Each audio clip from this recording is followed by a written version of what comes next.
अस्सलाम वालेकुम नाज़रीन, प्रोग्राम विजन पर राजा आतिफ ज़ुल्फ़िकार के साथ आपकी खिदमत में हाज़िर हूँ। ख़बर यह है कि रावलपिंडी में दर्ज 9 मई से मुतल्लिका मुल्ज़मान का नंबर लग गया है। ये नंबर किसने लगाया है, क्यों लगाया है और किस किस का नंबर लगा है, और जब लौटे नवाज शरीफ के हत्थे चढ़े तो क्या हुआ, ये इनसाइड स्टोरी है।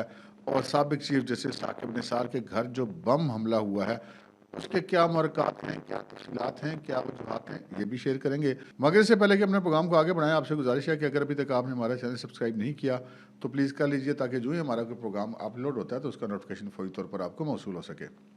प्रोग्राम का बाकायदा आगाज़ करते हैं नाज़रीन, दो बड़ी अच्छी खबरें और एक ज़रा ऐसी खबर है जो कि अच्छी नहीं है। हमारी कोशिश होती है कि ये जो सुबह वाला व्लॉग होता है मेरा, इसमें आपको कोई अच्छी खबर देकर दिन का आगाज़ किया जाए। अच्छी खबर ये है कि गुज़श्ता रोज़ जब पाकिस्तान के अंदर ये जो कारोबारी सरगर्मियाँ बंद हुई तो उस वक़्त जो डॉलर है वो रुपए के मुकाबले में 16 पैसे सस्ता हुआ। चंद पैसे ही सस्ता हुआ, लेकिन सस्ता होना बहरहाल एक अच्छी खबर है। और ये इंटर बैंक पर ये ट्रेड कर रहा था 282 रुपये 85 पैसे पर। और फिर जो एक बुरी खबर आई वो 100 इंडेक्स जो है स्टॉक एक्सचेंज के पॉइंट्स की, उसमें 1750 पॉइंट कल कमी हुई थी गुज़श्ता शाम तक। और जो स्टॉक इंडेक्स का जो पॉइंट है वो 61,082 पॉइंट्स पर आ गया था। और ये आप हम इसको कह सकते हैं कि जी ये एक अच्छी खबर नहीं है, लेकिन ये जो गिरावट है ये इंशाल्लाह आर्जी होगी, क्योंकि जो इससे बाद में आपको खबर बताने लगा हूँ वो यकीनन इस पर भी असरात डालेगी।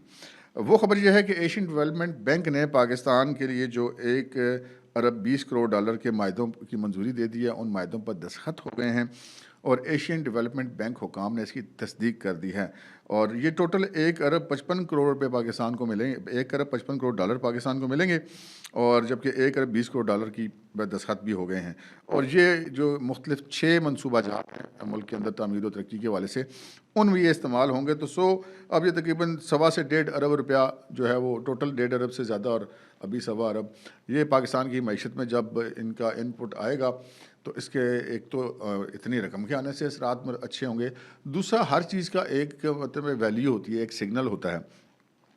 एशियन डेवलपमेंट बैंक जो है ये कभी भी किसी ऐसे मुल्क के को पेमेंट नहीं करता, उसके साथ कोई मुआहदों पर दस्तखत नहीं करता जो कि IMF की तरफ से अप्रूव ना हो।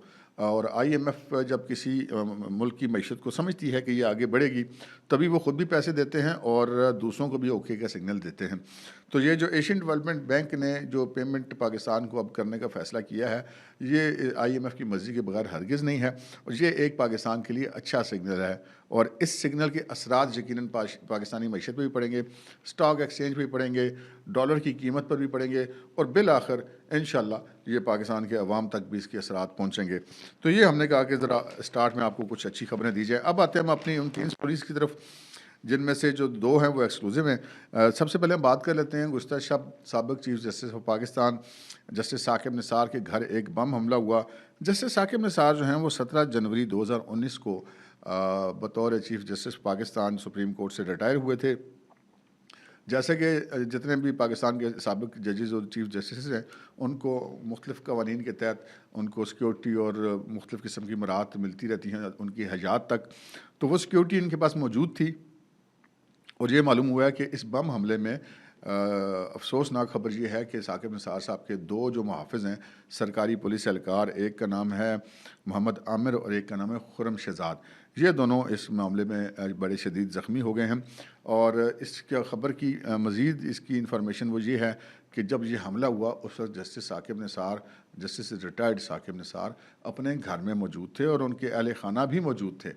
और उनका साकिब निसार साहब का ये कहना है कि वो अपने घर में मौजूद थे और उनको अचानक एक ज़ोरदार धमाके की आवाज़ आई, और आवाज़ जो है उनको गैराज से आई, और जाके जब उन्होंने देखा कि गैराज में जो 2 उनके मुहाफ़िज़ हैं वो ज़ख्मी हुए थे और वहाँ पे कोई बम फटा था। बाद में जब वाक़े की इत्तला पाकर पुलिस वहाँ पर पहुँच गई, बम डिस्पोजल स्क्वाड वहाँ पे पहुँच गया, इमदादी टीमें वहाँ पे पहुँच गई, एम्बुलेंसेस वगैरह, तो जो इब्तदाई इंफॉर्मेशन सामने आई है वो ये सामने आई कि 2 मोटरसाइकिल सवार थे नामालूम, उन्होंने घर के अंदर दस्ती बम, जिसे हैंड ग्रेनेड कहते हैं, वो उछाला, और जिसके नतीजे में ये 2 मुहाफ़िज़ ज़ख्मी हुए और घर की जितनी खिड़कियाँ वगैरह थी उनके शीशे भी टूट गए। अच्छा, अब इस वाक़े का नोटिस लिया आईजी पंजाब उस्मान अनवर ने और सीसीपीओ लाहौर जो है उनसे रिपोर्ट तलब की है। और गुज़श्ता शब मौके पर जो है वो सीसीपीओ लाहौर भी मौजूद थे और डीआईजी ऑपरेशंस लाहौर भी मौजूद थे, एसएसपी ऑपरेशंस भी मौजूद थे और पुलिस इस मामले की अब तफ्तीश कर रही है। साकिब निसार साहब जो हैं, अगरचे कि वो बतौर चीफ जस्टिस उनका दौर बहुत ज़्यादा मतनाज़ा रहा, लेकिन इसके बावजूद इस किस्म का हमला होना उनके ऊपर एक ख़तरे की घंटी है। अब ये हमला जो है ये बज़ाहिर जो ऐसा लगता है ये कि दहशतगर्दी का वाक़या ही है और साबिक़ चीफ जस्टिस के घर में जो है वो इस किस्म का हमला करके जो है ये एक क्यास फैलाना चाहते हैं, मुल्क दुश्मन को होते हैं। ये तो एक बज़ाहिर इसका मामला लगता है। फिर हमने देखा कि माजी में इनके साहबजादे की एक ऑडियो भी आई थी जिसमें कुछ पीटीआई के टिकट की एवज़ कोई मुबैना तौर पे लेन देन के मामलात पे गुफ्तगू की जा रही थी। तो ये पहलू भी यकीनन पुलिस जो है वो तफ्तीश के दौरान अपने सामने रखेगी, लेकिन फ़िलहाल बज़ाहिर ये मामला जो है वो दहशतगर्दी की वारदात ही लगता है, जो कि बहरहाल अब शुरू हो चुकी है। तो इस किस्म का वाक़या होना इंतखाबी माहौल के लिए तो कतन ठीक नहीं है और यकीनन पाकिस्तान दुश्मन कूतें ये चाहते हैं कि पाकिस्तान के अंदर से जो अच्छा एक इंतखाबी माहौल है वो ना रहे। फिर जनाब हम आपको जो अगली खबर है वो नवाज शरीफ साहब के हवाले से है।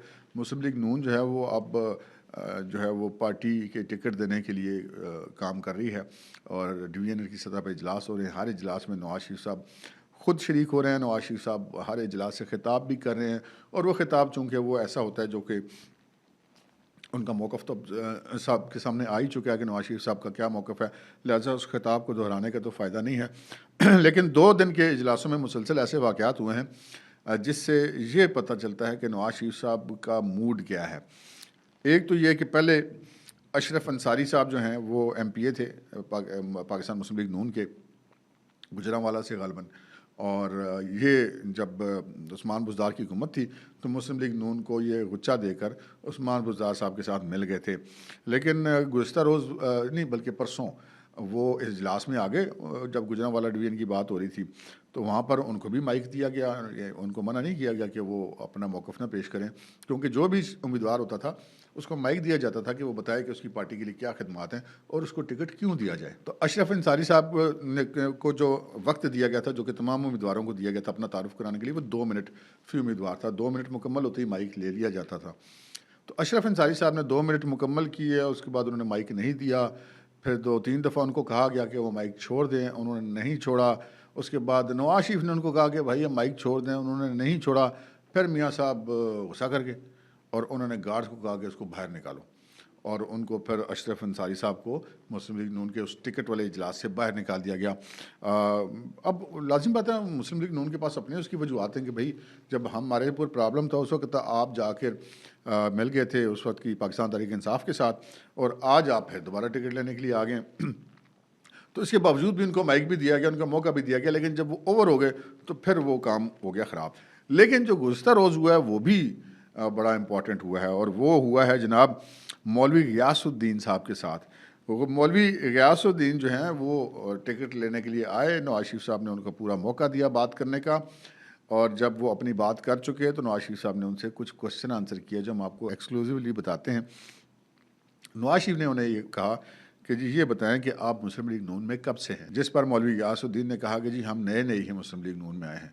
तो नवाज शरीफ साहब के पास तो पूरी इन्फॉर्मेशन होती है, तो उन्होंने कहा कि अच्छा फिर आप इससे पहले किस पार्टी में थे। तो मौलवी गियासुद्दीन ने कहा कि जी हम पहले भी मुस्लिम लीग नून में ही थे। तो उन्होंने कहा फिर अभी तो आप कहते हैं कि आप नए आए हैं, आप कहते हैं नए आए हैं मुस्लिम लीग नून में और मुस्लिम लीग नून से पहले भी आप मुस्लिम लीग नून में ही थे, तो ये क्या बात हुई। तो उन्होंने कहा जी वो असल में हुआ ये था कि वो हुकूमत थी पाकिस्तान तहरीक इंसाफ की, तो हम पे बहुत ज़्यादा प्रेशर आ गया था। तो मैं जो है वो उस वक़्त फिर मैं पाकिस्तान तहरीक इंसाफ की मैंने हमायत शुरू कर दी थी। तो उन्होंने कहा जी आपने तहरीक इंसाफ की हिमायत क्यों शुरू कर दी थी जब मुस्लिम लीग नून पे बुरा वक्त चल रहा था, अच्छा वक्त नहीं था, मुस्लिम लीग नून प्रॉब्लम में थी। तो आप ऐसे मौके पे अपनी पार्टी का साथ छोड़ गए और आज आप फिर टिकट लेने आ गए हैं। तो उन्होंने कहा जी वो असल में मुझ पे दबाव बहुत था, मेरी फिर भी आप देखें बड़ी पार्टी के लिए कुर्बानियाँ हैं। उन्होंने कहा जी कुर्बानियाँ क्या मतलब, आप दबाव में अगर नहीं खड़े हो सके तो फिर क्या कुर्बानियाँ आपकी। तो फिर जब उन्होंने बार बार कहा कि नहीं देखें आप समझने की कोशिश करें मियाँ साहब हम पे बड़ा दबाव था, तो फिर मियाँ नवाज शरीफ साहब ने अपने करीब बैठे हुए 3 पार्टी के अहम रहनुमाओं की तरफ इशारा किया उन्होंने इशारा किया ख्वाजा आसिफ की तरफ, उन्होंने इशारा किया एहसन इकबाल की तरफ, और उन्होंने इशारा किया राना सनाउल्लाह की तरफ। उन्होंने कहा क्या आपके ऊपर इनसे ज़्यादा दबाव था? यानी कि ये वो तीनों हजरात हैं जिन्होंने पाकिस्तान तहरीक इंसाफ के दौर में जेलें काटी, और राना सनाउल्लाह के ऊपर तो वो मतलब 20 किलो हेरोइन डाल देगी, या 16 किलो या 20 किलो, मतलब वो 9C का पर्चा बनता है, उसमें बंदे को सजाए मौत हो सकती है। और फिर जो जेलों में इनके साथ सलूक हुआ, तंगो तारीख कोठरियों में, कच्चे फर्शों पर, और वो कीड़ियाँ छोड़ दी जाना, ये सारा कुछ रिकॉर्ड का हिस्सा है। ये एक तारीख है पाकिस्तान की, और कि जिस तरह पाकिस्तान तहरीक इंसाफ के दौर में हुकूमत में सियासी मुखालफिन के साथ ट्रीट किया जाता रहा। तो उन्होंने कहा कि इनसे ज़्यादा दबाव तो नहीं था आपके ऊपर, तो इसके बावजूद आप जो है वो अगर पार्टी छोड़ गए तो फिर तो आपको ये टिकट लेना नहीं बनता। तो बहरहाल उन्होंने फिर ये कहा कि जी उन्होंने बार बार बात करने की कोशिश की, तो वहाँ पे बदमज़गी होगी, और फिर वहाँ पे जो मौजूद थे, दीगर जो लोग मौजूद थे पार्टी के टिकट के लिए आए हुए, उन्होंने और इजलास के शुरा ने उनके ऊपर हुटिंग करनी शुरू कर दी, और फिर मौलवी गियासुद्दीन को नाकाम व नामुराद जाना पड़ा। अच्छा, ये हो गई नवाज शरीफ वाली खबर। और अब हम आते हैं 9 मई के हवाले से। 9 मई के आपको पता है मामलात ऐसे हैं कि जो कहते हैं ना कि ये मामला ऐसे टलने वाला नहीं है।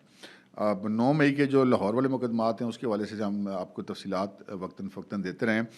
अब जो है वो 9 मई के उन मुलजमान का हम जिक्र करने जा रहे हैं जो कि रावलपिंडी के मुकदमात के मुलजमान हैं। इनमें से जो एक मुकदमा है वो थाना आरे बाज़ार का है, और थाना आरे बाज़ार वो थाना है जिसके अंदर जो मुकदमा दर्ज हुआ था वो GHQ पर हमले का मुकदमा था।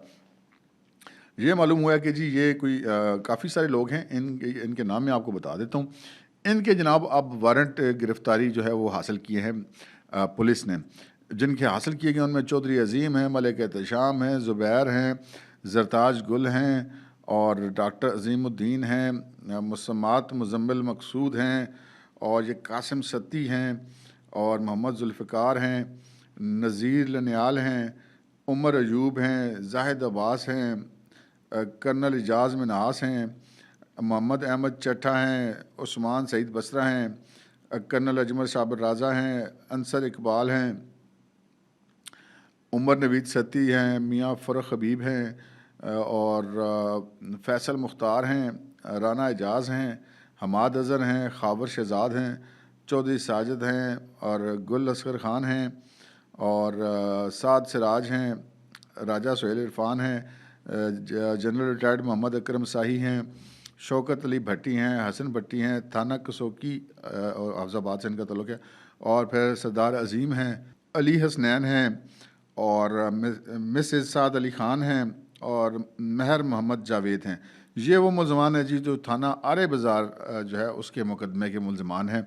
और जो दूसरे थाना वारिस खान के मुकदमे के मुलजमान हैं उनके भी वारंट गिरफ्तारी जारी किए गए। ये थाना वारिस खान की हदूद में जो है वो इंतहाई और दीगर हसास जो है वो दफातर आते हैं, और लाजिम बात है जो सड़कों पर भी जो कुछ हुआ वो भी मामला इसके अंदर है। इसमें जो है ये अशरफ खान हैं, मलिक वकील हैं, माजिद धनियाल हैं, राजा शहबाज हैं, एजाज खान जाजी जो साबिक MP है वो हैं, मियाँ इमरान अयाद जो पिंडी के साबिक सदर हैं वो हैं, मलिक औरंगज़ेब हैं, जुल्फ़ी बुखारी हैं, और राय मुर्तज़ा हैं, और चौधरी मोहम्मद आसिफ हैं, आरिफ अब्बासी हैं, राजा राशिद हफीज़ हैं, ये भी पार्लिमानी सेक्रेटरी रहे हैं पहले, काजी दोस्त मोहम्मद हैं, सैमुअल जियाकून ये साबिक अकलीती MP हैं, और सज्जाद सफदर भट्ट हैं, नासिर महफूज हैं, शकील खान न्याजी हैं, ज़ैन कुरैशी हैं, मलिक तैमूर मसूद हैं, सिकंदर ज़ेब हैं, मोहम्मद ज़ुहैब आफरीदी हैं, शेख फ़हद हैं, राजा वहीद हैं, और जलील आसिफ हैं, राय हसन हैं, और सिकंदर फयाज़ हैं, चौधरी जावेद कौसर हैं, वासिक क़यूम जो डिप्टी स्पीकर थे पंजाब असम्बली के वो हैं, मलिक अजीम हैं, और फ़हद मसूद हैं, और उस्मान डार हैं। अच्छा, ये जो लोग हैं अब आप हैरान होंगे कि ये तो पिंडी के मुकदमात हैं तो इसमें तो पूरे पाकिस्तान के लोगों के नाम क्यों हैं। ये मैं आपको बता देता हूँ कि जब इन केसेस की तफ्तीश हुई थी तो जो जियो फोरेंसिक से जो मुलजमान हमलों के ऊपर मुलव्वस थे उनके साथ जो मुसलसल लोग राब्ते में थे या उनको डायरेक्शंस दे रहे थे, तो उनके नाम भी फिर एफआईआर्स में दर्ज किए गए थे, या अगर एफआईआर में नहीं थे तो बाद में उस ज़िमनी का हिस्सा बनाया गया था। तो ये वो लोग हैं जो रावलपिंडी में नए 9 मई के मुकदमात के मुलजमान हैं। इनके अब वारंट गिरफ्तारी ले लिए हैं। अब इनकी गिरफ्तारी के लिए पुलिस जो है वो एफर्ट्स ज़्यादा करेगी, और गिरफ्तार ना होने की सूरत में ऑब्वियसली इनको फिर अदालतों से इश्तारी करार दिलवाया जाएगा और इनके लिए मज़ीद मसाइल होंगे।